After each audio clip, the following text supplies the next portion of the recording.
I got a serious question. Do dates go bad? I've been eating these dates for like 6 months, and every time I run out of food, I go to my refrigerator. There's nothing in there but these freaking dates, and I eat like one or two at a time, and then like refill up my refrigerator, eat again, and then like 2 weeks later, I have no food, and these stupid dates are there over and over again. All right, so today we're talking about the movie Walk Hard, the Dewey Cox story. Movie is surprisingly phenomenal. It is a phenomenal comedy, and I have my notes here. Wait, Um, let me see. Let me see where my damn notes at. When I watch a movie critically, I like to take notes, and then like I never use them, which is just stupid. I write all these notes, right? Because I have a horrible memory. If I watch a movie, I will not. I will remember like less than a percentage of what I've just watched. I have such a bad memory. Um, so Dewey Cox. All I could remember is this movie was phenomenal. Um, the cinematography on this comedy was very good. Um, let me see. I got no damn notes, man. All right. See, that's why I don't use notes. Hold on. Okay, I found the notes. The intro's surprisingly good. And the intro is about 8 minutes long. Technically, the entire movie is an intro. Okay, so that is true. Technically, the entirety of this movie, Dewey Cox story, is an intro because it starts off with Dewey Cock with his hand on the wall, and they're like, Dewey, it's your time to perform, right? And his drummer, which is played by, I believe his name is Tim Meadows, unless that's a character he plays in SNL. Um, he was in SNL. He was a black guy in SNL that played the guy that drinks the love guy. I forgot what his name was, but Tim Meadows. Possibly his name is Tim Meadows, or that might be a character name. Who knows? It's been a long time since I watched SNL with him. So his drummer's like, wait, Dewey Cox has to remember his entire life before he can perform, and then the movie starts when he's a kid. So the entire movie is an intro, which I thought was pretty clever. It's actually pretty genius. But the movie also has an actual intro, and the intro was surprisingly good. It was very informative. It basically formed the foundation of the entire movie. The movie is a comedy. I've seen reaction videos to this movie, and people sometimes forget that this is a comedy. You're meant to laugh, and the jokes sometimes could be crude or dumb or stupid or witty. It doesn't matter what kind of jokes, in what form the jokes come. Sometimes they're offensive, sometimes they're not. The movie is a comedy. You're supposed to laugh. So, the jokes are a bit dumbed down. They're very funny, they're sarcastic, they're ironic. It's ironic humor. And the cinematography was really good. I watched a lot of comedies in my time watching movies, and I noticed, you know what? Some of the some of almost all the comedies that I like, the cinematography is lacking. And I was wondering, why why do they not film comedies beautifully? I think maybe because they're trying to focus more on the jokes than the actual cinematography. But then I watched Walk Hard, Dewey Cox story, and I was shocked that the cinematography was actually very good. And this movie is actually very well done. The movie is basically a parody of the movie with the one with Joaquin Phoenix, um, and he plays Johnny Cash. I don't know um exactly what the name of that movie is. That movie faded away, and this movie is still going. I think it was called like Walk or The Long Walk or The Long Road. I don't know what the hell it was called, but it was with Joaquin Phoenix, and he plays Johnny Cash.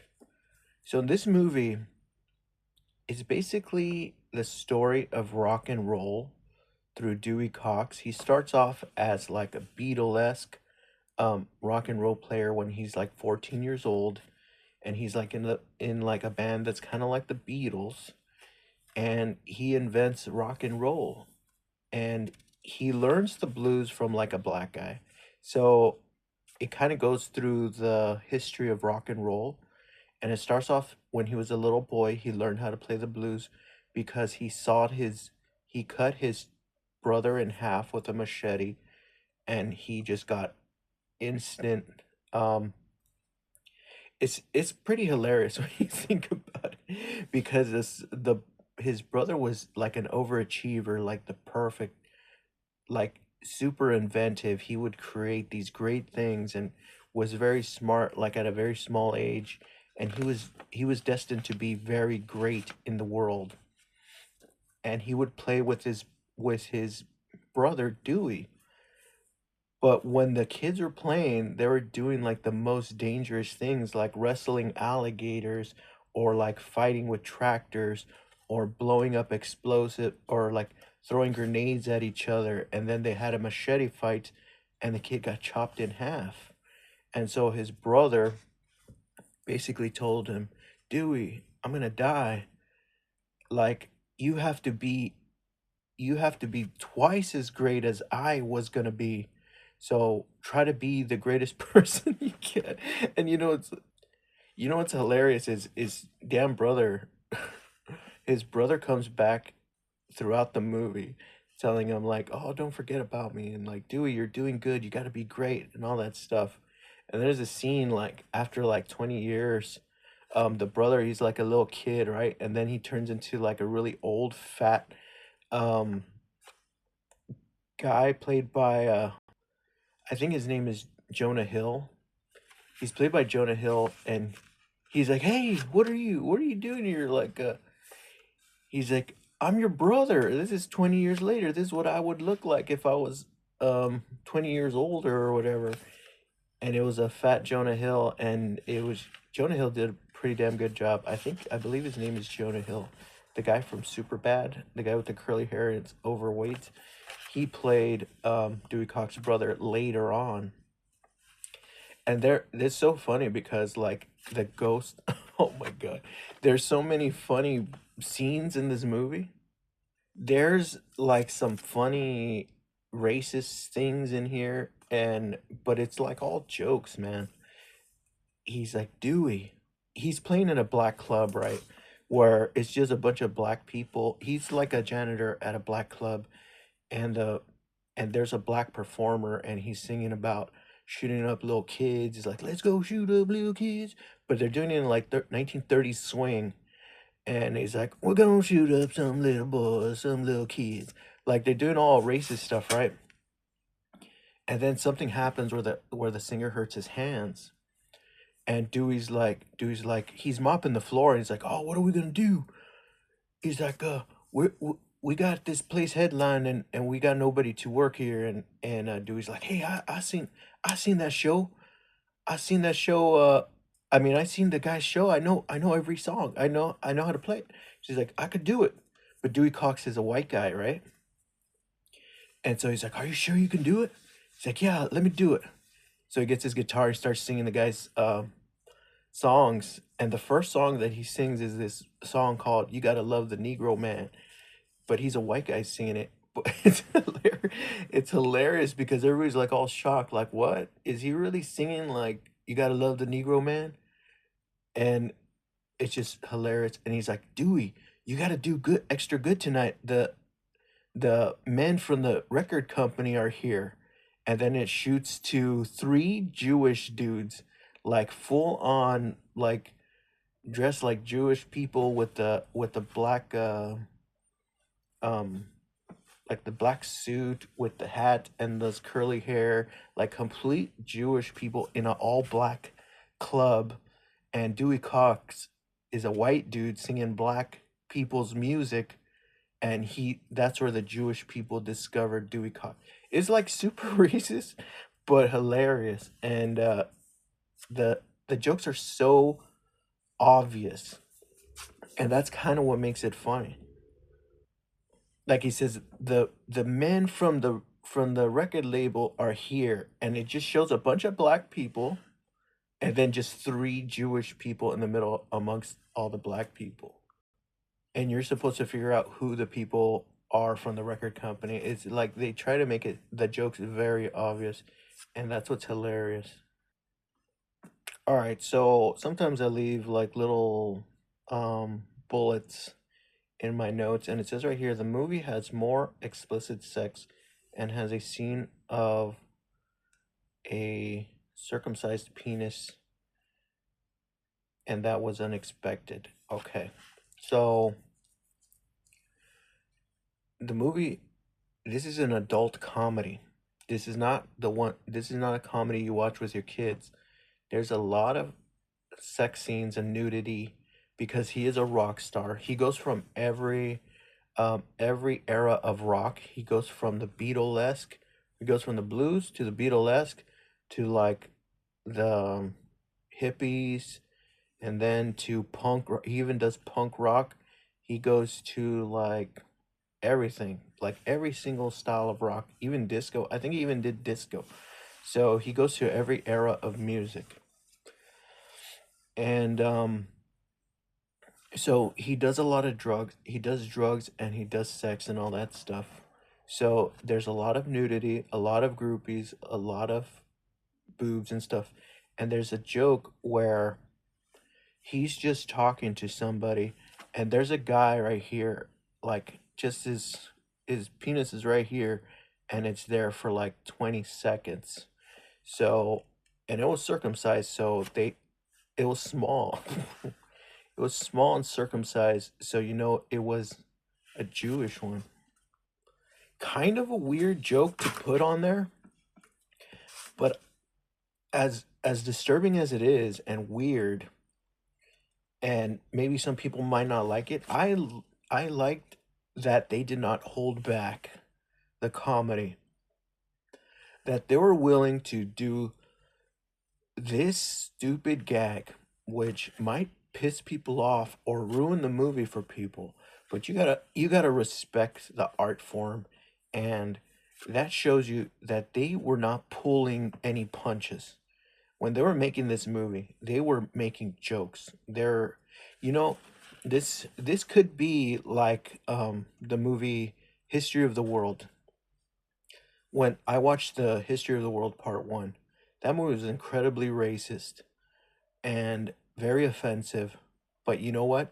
It was a comedy, and they were jokes, and people needed a sense of humor. You know that the jokes that they're making are wrong and awful, but that's comedy.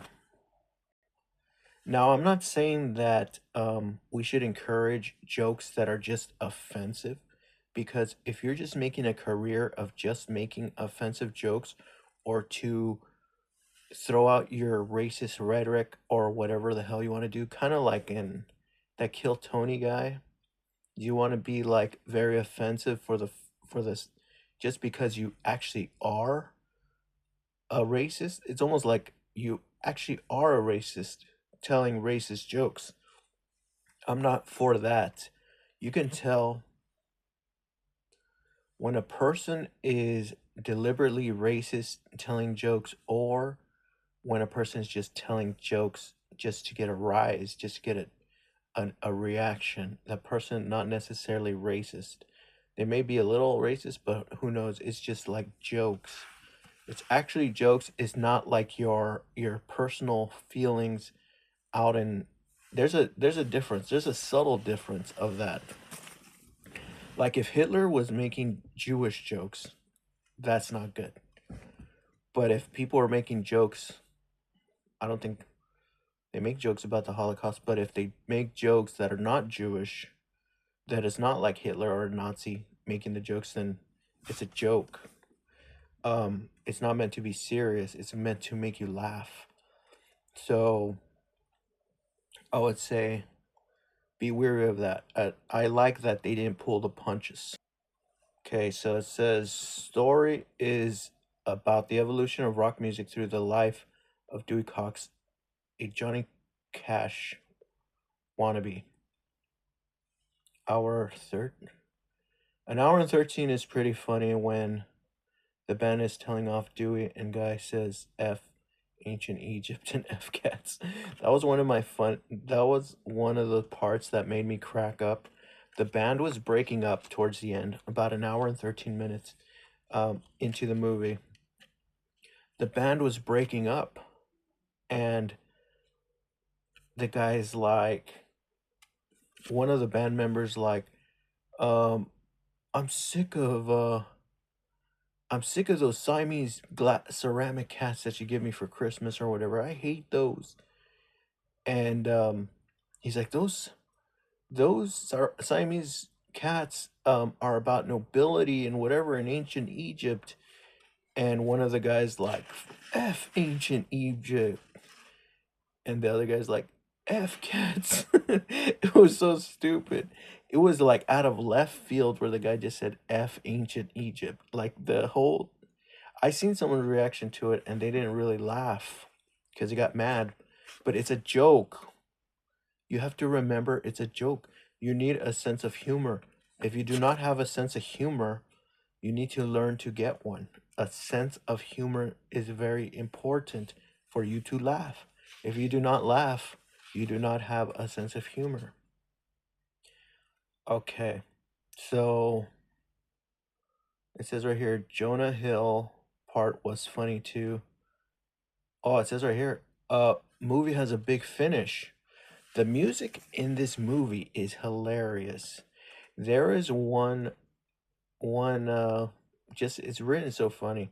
There's like a duet with it's like an old country ballad where Dewey Cox and some girl, kind of like Dolly Parton and Johnny Cash are like doing a duet, a country duet, and Dewey Cox is like, "In my dreams, you're blowing me kisses." Just the way they wrote that song, it was hilarious because the timing and everything was funny. You could probably look it up, the duet the with Dewey Cox, that "You're blowing me kisses," and then she's like, "I like to take it from behind the barn," and this and that. Like they do stupid things like that, and it was just hilarious the way they were writing it.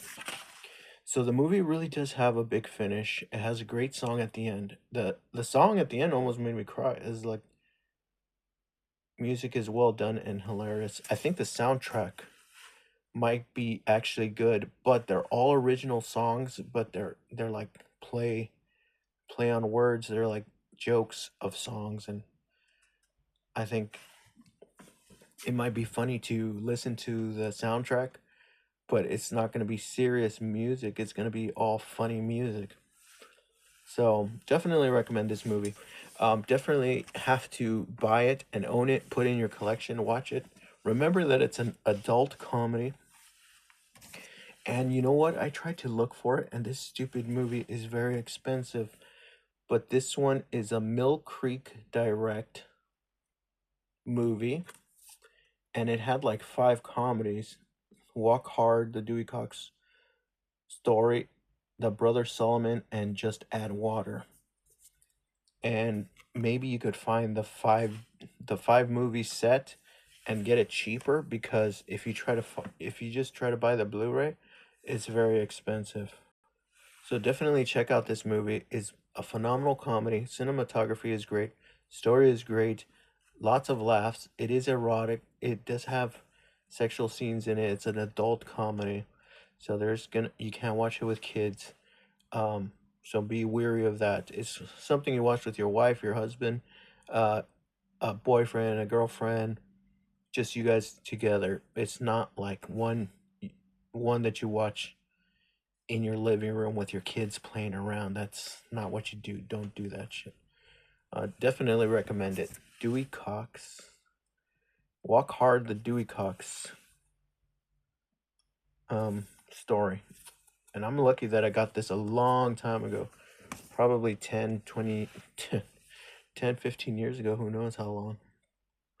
But I got it a long time ago and I got it cheap. And now it's pretty damn expensive.